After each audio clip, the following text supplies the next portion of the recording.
타인의 인과에 절대 개입하지 마십시오. 만약 그들을 불쌍히 여겨 변화시키거나 구원하고자 한다면 당신의 운명은 그들과 얽히게 되어 심각한 결과를 초래할 수 있습니다.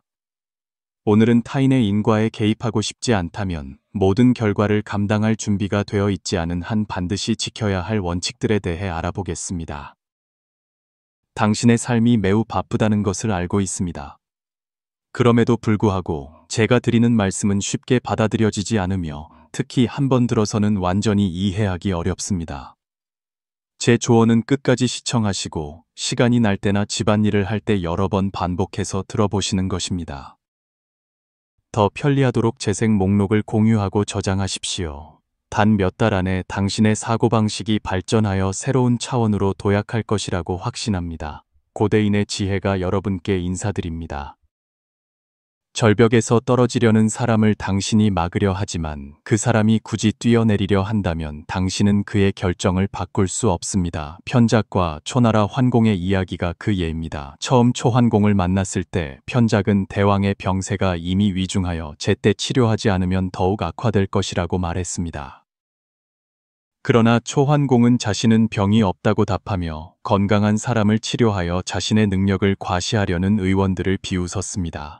열흘 후 편작은 다시 초환공을 만나 병이 이미 피부와 살까지 번졌으니 치료하지 않으면 더욱 심각해질 것이라고 말했습니다. 하지만 초환공은 불쾌해했습니다. 결국 불과 15일 만에 그는 병으로 세상을 떠났습니다. 각자는 자신만의 문제를 마주하고 해결하기 위해 이 세상에 옵니다. 우리가 조언과 도움을 준다 해도 그들이 받아들이려 하지 않거나 자신에게 문제가 있다는 것을 믿지 않는다면 그러한 노력은 우리의 시간과 에너지를 낭비하는 것일 뿐입니다. 설령 가장 친한 친구, 형제자매 혹은 부모라 할지라도 우리는 그들에게 도움을 강요할 수 없습니다.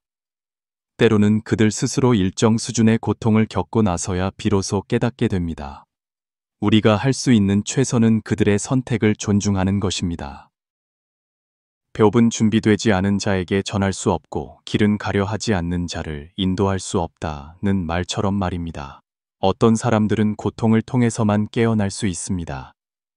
예를 들어 당신이 부유하지 않음에도 친구를 돕기 위해 빚을 내주었다가 끝없는 악순환에 빠지는 경우처럼 말입니다. 각자는 자신만의 에너지장과 운명을 가지고 있으며 우리는 다른 사람의 삶에 함부로 개입해서는 안 됩니다. 이 세상에 오는 모든 사람은 각자의 사명과 임무를 가지고 있습니다.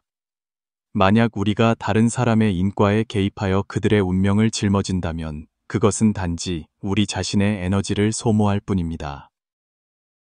우리는 잠자는 척하는 사람을 깨울 수 없으며 오직 자신만이 다른 사람을 도울 수 있다고 생각하거나 그들을 구원하려 애쓰는 것은 종종 역효과를 낳습니다. 다른 사람들은 감사하기는커녕 오히려 더 많은 어려움에 직면하게 됩니다. 각자의 방식대로 살아가도록 내버려 두십시오. 어떤 사람은 급하게 먹는 것을 좋아하고 어떤 사람은 천천히 씹는 것을 좋아하며 어떤 사람은 평생 물질을 추구하고 어떤 사람은 세상을 탐험하기 위해 수레를 끄는 것을 선택합니다. 우리는 자신의 기준으로 다른 사람의 선택을 평가할 수 없으며 자신의 기대를 만족시키기 위해 그들을 변화시킬 수도 없습니다. 마치 자비심 많은 부자가 거지에게 돈을 준 이야기처럼 말입니다. 매일 그는 거지에게 온양을 주었습니다. 아이가 태어나자 그는 아이를 위해 절약하려고 거지에게 인양만 주었습니다. 그러자 거지는 화를 내며 왜 자신의 돈으로 아이에게 우유를 사주냐고 책망했습니다. 그것이 도움을 받는 사람의 악의입니다. 심리학적 개념에 따르면 우리가 과도하게 도움을 줄 때 받는 사람은 감사할 뿐만 아니라 무의식적으로 원한을 품게 됩니다. 인간의 본성은 항상 평등을 추구하며 심지어 일시적인 우월감을 느끼려 하기 때문입니다. 전 남편의 가족은 불만을 품고 아기를 갖게 되었습니다. 당신은 충분한 보살핌을 받았음에도 불구하고 왜 전 남편의 가족이 그렇게 아기에 가득 찼는지 궁금해할 것입니다. 히가시노 게이고의 소설 아게에서 살인자가 말했듯이 말입니다. 하지만 나는 여전히 네가 싫어. 네가 나의 가장 친한 친구였고 항상 내 꿈을 이루도록 도와줬지만 나는 여전히 네가 싫어. 나는 네가 나보다 먼저 꿈을 이뤘기 때문에 네가 싫어. 너의 우월한 삶 때문에 네가 싫어.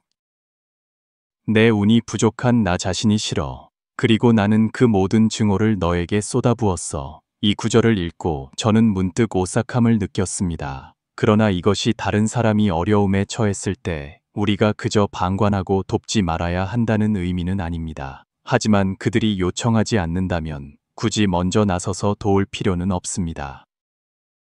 만약 당신이 누군가에게 상당한 도움을 주어 그들에게 부담을 주지 않으려면 그들이 작은 일에서 당신을 다시 도울 기회를 주십시오. 이것은 양측의 심리적 균형을 맞추는 데 도움이 됩니다. 다른 사람에게 공감하기가 점점 더 어려워진다고 느낄 때 그것은 당신이 무감각해졌기 때문이 아니라 그들의 어려움과 고통이 그들 스스로 만든 것인지 아닌지, 그리고 그들이 현재 상황에서 정말로 벗어나고 싶어 하는지 아닌지를 점점 더 명확하게 이해하기 때문입니다. 어떤 사람들은 사실 문제를 해결할 의도 없이 단지 감정을 해소하고 싶어 합니다. 그들이 당신을 찾는 것은 도움을 받기 위해서가 아니라 단지 당신이 공감하고 이해해 주기를 바라는 것입니다. 그러므로 구원하고자 하는 욕망을 내려놓고 다른 사람의 운명을 존중하십시오. 다른 사람을 평가하는 것을 포기하는 것은 각자의 수양입니다. 한 번은 한 어머니가 어린 아들을 데리고 기차에 탔습니다. 모두가 조용한 가운데 아이는 계속해서 소란을 피우고 엄마를 부르고 바깥 풍경을 보고 신나서 소리쳤습니다. 한 승객이 짜증스럽게 아이의 부모에게 말했습니다. 아이를 제대로 가르칠 수 없나요? 계속 시끄럽게 군이 정말 불편하군요. 어머니는 사과하며 설명했습니다. 아들이 이전에 시각장애인이었는데 최근에 수술을 받고 처음으로 세상을 보게 되었어요. 이 말을 듣고 모두 조용해졌습니다. 또 다른 이야기는 헬스장에서 과도한 운동으로 심장마비로 사망한 한 중년 여성에 관한 것입니다. 주변의 몇몇 사람들은 그녀가 살을 빼고 더 예뻐지기 위해 열심히 운동했거나 아니면 감정적으로 슬픈 일을 겪었을 것이라고 추측했습니다. 하지만 실제로는 그녀는 간경변을 앓고 있는 딸을 살리기 위해 간 이식 수술을 준비하며 체중을 줄이려 했던 것입니다. 이 세상은 당신이 알지 못하는 것들과 당신이 보지 못하는 고통으로 가득 차 있습니다. 또 다른 이야기는 다른 사람의 평가에 사로잡힌 한 젊은이에 관한 것입니다. 그는 도움을 받기 위해 험준한 산을 넘어 한 현자를 만났지만 현자가 쥐구멍 같은 지저분한 곳에 사는 것을 보고 실망했습니다. 젊은이는 화를 내며 책망했습니다. 당신은 모든 사람이 존경하는 현자가 아닙니까? 어째서 이렇게 지저분하게 사십니까? 짐승만도 못하군요. 현자는 화내지 않고 평온하게 말했습니다. 다른 사람이 나를 존경해도 나는 나일 뿐이고 당신이 나를 짐승만도 못하다고 욕해도 나는 나일 뿐입니다. 당신이 다른 사람의 평가에 영향을 받지 않고 살 수 있을 때 아무도 당신을 해칠 수 없을 것입니다. 다른 사람의 평가에 영향을 받지 않고 살 수 있을 때 당신은 자유로워질 것이지만 이것을 단련하는 것은 쉽지 않습니다. 한 번은 한 기자가 농부에게 물었습니다. 만약 당신에게 100묘의 땅이 있다면 국가에 기꺼이 기증하시겠습니까? 농부는 기꺼이 하겠습니다. 라고 대답했습니다. 기자가 다시 물었습니다. 만약 당신에게 100만 묘가 있다면 기증하시겠습니까? 농부는 기증하겠습니다. 라고 대답했습니다. 그러나 기자가 만약 당신에게 소 한 마리가 있다면 기꺼이 기증하시겠습니까? 라고 묻자 농부는 아니요. 라고 거절했습니다. 기자가 의아해하며 물었습니다. 왜죠? 농부가 대답했습니다. 왜냐하면 저는 정말로 소 한 마리를 가지고 있거든요. 이 이야기는 우리가 제3자일 때는 누구나 평정을 유지할 수 있지만 그 상황에 처하면 평온함을 유지하기가 매우 어렵다는 것을 상기시켜 줍니다. 그러므로 다른 사람을 성급하게 평가하지 마십시오. 당신은 그들이 겪고 있는 모든 것을 이해하지 못하기 때문입니다. 각자의 인내력은 다르며 자신의 상상으로 다른 사람의 삶을 평가하지 마십시오. 각자는 자신만의 경험이 있으며 당신이 겪은 것을 다른 사람이 반드시 이해하지 못하고 그 반대도 마찬가지입니다. 그러므로 아무도 다른 사람을 무시해서는 안 됩니다. 수십 년 전 시골의 한 어머니는 아들이 눈병을 앓고 있었지만 수천만 동에 달하는 병원비를 감당할 능력이 없었습니다. 누군가 그녀에게 인터넷에 도움을 요청하라고 조언했고 그녀는 그렇게 했습니다. 부잣집 도련님이라는 별명을 가진 한 네티즌이 나타나 자신은 돈이 부족하지 않으며 여자친구에게 립스틱을 사주는데 100만, 200만 동을 기꺼이 쓸 수 있다고 말했습니다. 그는 그녀에게 가능하다면 병원에서 경기장까지 세 걸음마다 한 번씩 절을 하면 200만 동을 기부하겠다고 제안했습니다. 그녀는 동의하고 그대로 했습니다. 그녀가 경기장에 도착했을 때는 저녁 무렵이었지만 기부를 약속한 사람은 나타나지 않아 그녀는 소리 없이 통곡했습니다. 그러나 그녀의 행동 덕분에 많은 선량한 사람들이 2천만 동 이상을 기부하여 그녀가 아들의 병을 치료할 충분한 돈을 마련할 수 있도록 도왔습니다. 그 후에도 그녀는 약속을 어긴 사람을 원망하지 않았습니다. 많은 사람들이 그 부잣집 도련님을 비난했습니다. 사람들은 그의 신원을 알아냈고 그는 자신이 그녀를 도울 방법을 생각해냈지만 어떤 감사도 받지 못하고 오히려 비난을 받게 되어 슬펐습니다. 당신은 그가 옳았다고 생각하십니까? 아니면 틀렸다고 생각하십니까? 만약 그가 200만 동을 기부했다면 그렇게 큰 병원비에 비해 그 돈은 미미했을 것입니다. 하지만 그가 한 방식은 그가 나쁜 평판을 감수하면서도 그녀가 필요한 돈을 모으는 데 도움이 되었습니다. 이것은 공로가 반드시 자신에게 속할 필요는 없다는 경우입니다. 당신이 다른 사람의 운명에 개입할 때 당신은 그들의 업보로부터 부담을 지게 될 수 있으며 만약 능력이 충분하지 않다면 당신은 아무것도 도울 수 없고 그 결과를 감당할 수도 없을 것입니다. 군자는 약자의 것을 탐하지 않지만 성인은 옳은 일을 하는데 주저하지 않습니다. 누구나 영웅이 되고 싶어 하지만 그것은 쉽지 않습니다. 다른 사람의 일에 함부로 개입하지 말고 그들의 업보에 멋대로 관련되지 마십시오. 다른 사람의 감정, 다툼 또는 결혼에 개입하지 마십시오. 그 결과는 매우 심각할 것이기 때문입니다. 만약 당신이 누군가가 업보를 피하도록 돕는다면 그들에게 찾아오는 모든 원한이 당신에게 쏟아질 것입니다. 왜냐하면 그들은 공정함을 되찾기 위해 온갖 고통을 겪었는데 당신이 그 사람이 피하도록 도왔기 때문입니다. 사실 귀곡자는 손빈과 방연이 하산한 후에 무슨 일이 일어날지 미리 알고 있었습니다. 하지만 그는 그 전에 그들을 구해주지 않았습니다. 왜일까요? 다른 사람의 업보에 개입할 수 없기 때문입니다. 귀곡자는 자신이 개입하면 그의 제자들이 그를 원망하고 그에게 대항할 수도 있다는 것을 알고 있었습니다. 어려움을 겪어야 할 사람은 어려움을 겪어야 합니다. 고통을 받아야 할 사람은 고통을 받도록 내버려 두십시오. 그것이 운명의 배치이기 때문입니다. 중생의 고통을 선택할 권리에 개입할 수 없습니다. 광서 연간에 장 씨라는 남자가 상하이에 있는 외국인 가게에서 일하고 있었습니다.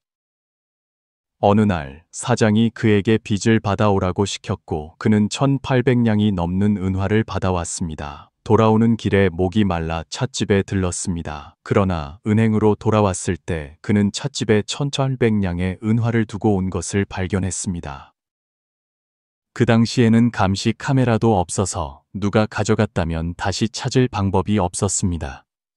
장 씨는 이것이 큰돈이었기 때문에 몹시 걱정했습니다. 그때 상하이에서 사업에 어려움을 겪고 있던 상인이 씨도 이 찻집에 들어왔습니다.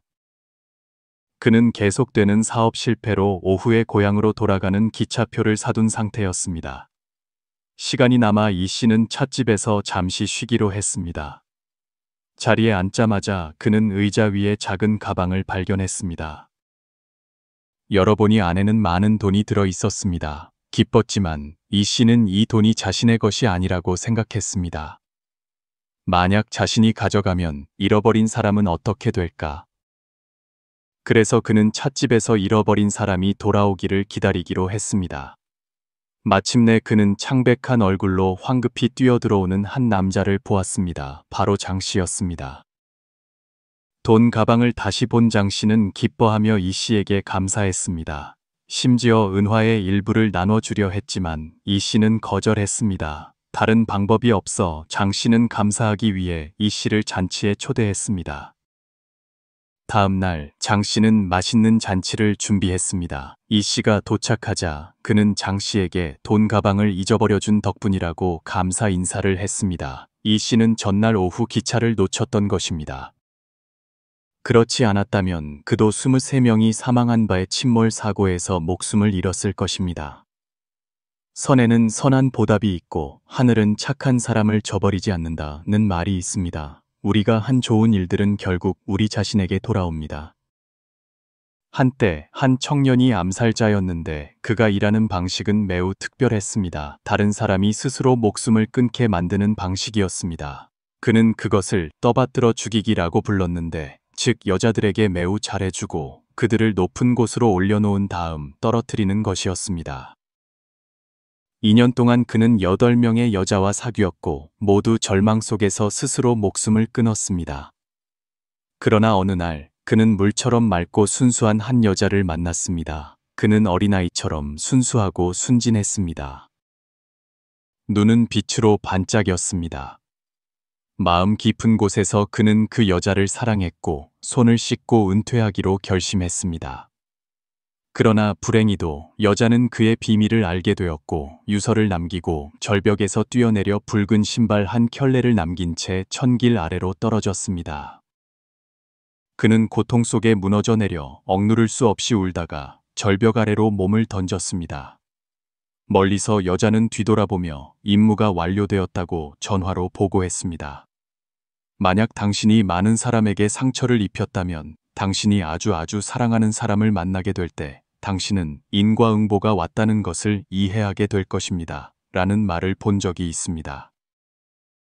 이가성은 일찍이 세상에서 가장 낭비적인 것은 젊은이들에게 경험을 설명하는 것이다. 만마디 말을 하는 것보다 그들 스스로 넘어지는 것이 낫다. 눈물은 사람에게 사람이 되는 법을 가르치고 후회는 사람을 성장시키며 고통이야말로 가장 좋은 스승이다 라고 말했습니다. 인생의 전환점들은 본래 한 걸음도 빠뜨릴 수 없습니다. 모든 사람을 도울 수 있다는 환상을 버리고 그들의 운명을 존중하십시오. 마을의 노인들이 90세 이상 장수하는 것은 다른 사람의 일에 참견하지 않기 때문입니다. 진흙탕이 깊으면 그대로 두십시오. 굳이 벽에 바를 필요는 없습니다. 가만히 있는 물고기를 굳이 뒤집을 필요는 없습니다. 썩은 나무는 조각하여 인재로 만들 필요가 없습니다. 이런 일들을 하는 것은 모두 자연의 법칙을 위반하는 것입니다. 당신이 누군가를 동정할 때 당신은 무의식적으로 그들의 운명을 짊어지게 됩니다. 당신은 당신의 형에게 아이가 셋이고 가정 형편이 어려워 조카가 학업을 중단해야 한다고 생각하여 매년 5천만 원씩 5년 동안 도와주었습니다. 6년째에 당신이 더 이상 돕지 않으면 그는 당신이 왜 그만뒀는지 이해하지 못할 것입니다. 그는 단지 당신이 부자이면서 인색하다고 생각할 것입니다. 이 세상에 오는 모든 사람은 자신의 문제를 직면하고 스스로 해결해야 합니다. 우리가 조언을 하거나 도움을 준다 해도 상대방이 받기를 원하지 않거나 자신의 문제를 인식하지 못한다면 때로는 그들이 감사하기는커녕 우리를 비난할 수도 있습니다. 인간은 때때로 매우 이상한 동물입니다. 당신은 그들을 용서할 수 있지만 그들은 당신을 용서하지 않을 수도 있습니다. 사귀어서는 안 될 사람들이 있습니다. 그들을 아는 것 자체가 실수인 사람들이 있습니다. 예를 들어 이전에 큰 화제가 되었던 완겸이라는 여성에 대한 끔찍한 실화는 그녀의 이야기가 영화보다 더 무섭습니다. 그해 그녀는 남편을 만났고 모든 것이 좋다고 느끼며 그에게 온 마음을 다해 잘해 주었습니다. 그러나 나중에 그녀는 그가 강도죄로 12년 동안 복역한 전과가 있다는 것을 발견했습니다.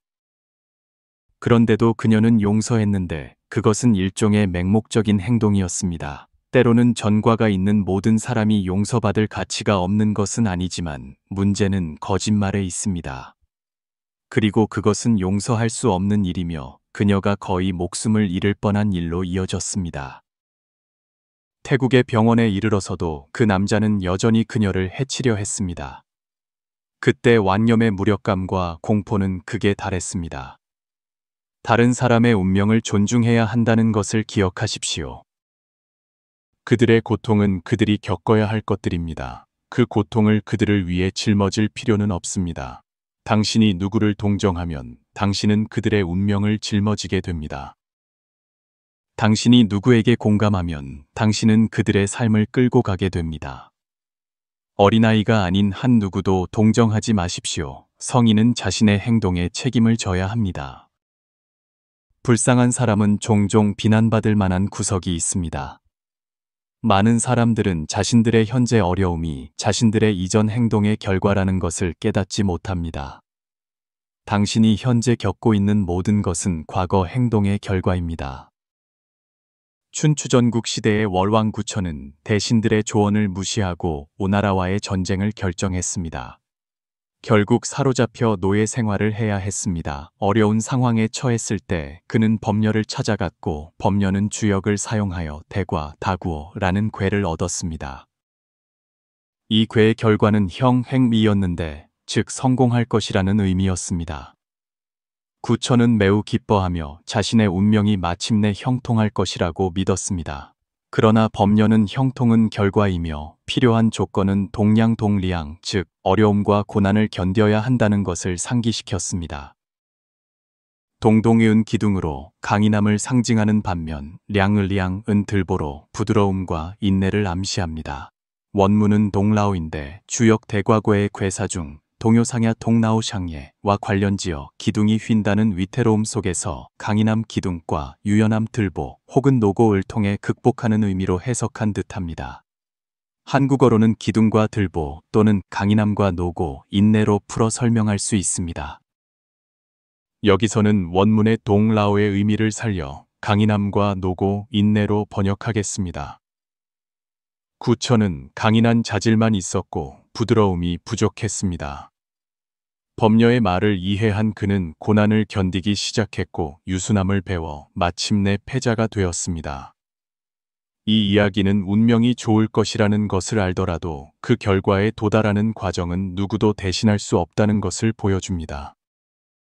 어떤 사람들은 점을 본 후 자신의 운이 좋다는 것을 알고 노력하지 않고 기다리기만 합니다. 그러나 기회를 활용하지 않으면 결과도 원하는 대로 되지 않습니다.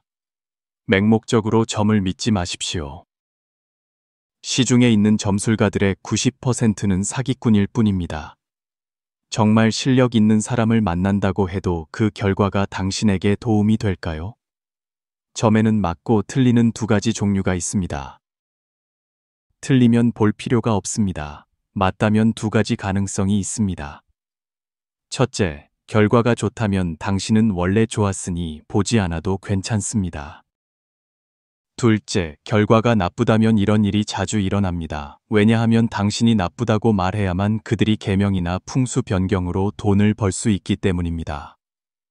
당신이 나쁘다고 점을 쳐서 당신이 걱정하게 만들고 정신적 압박감을 더하면 삶의 불행한 일들을 끌어들일 수 있습니다.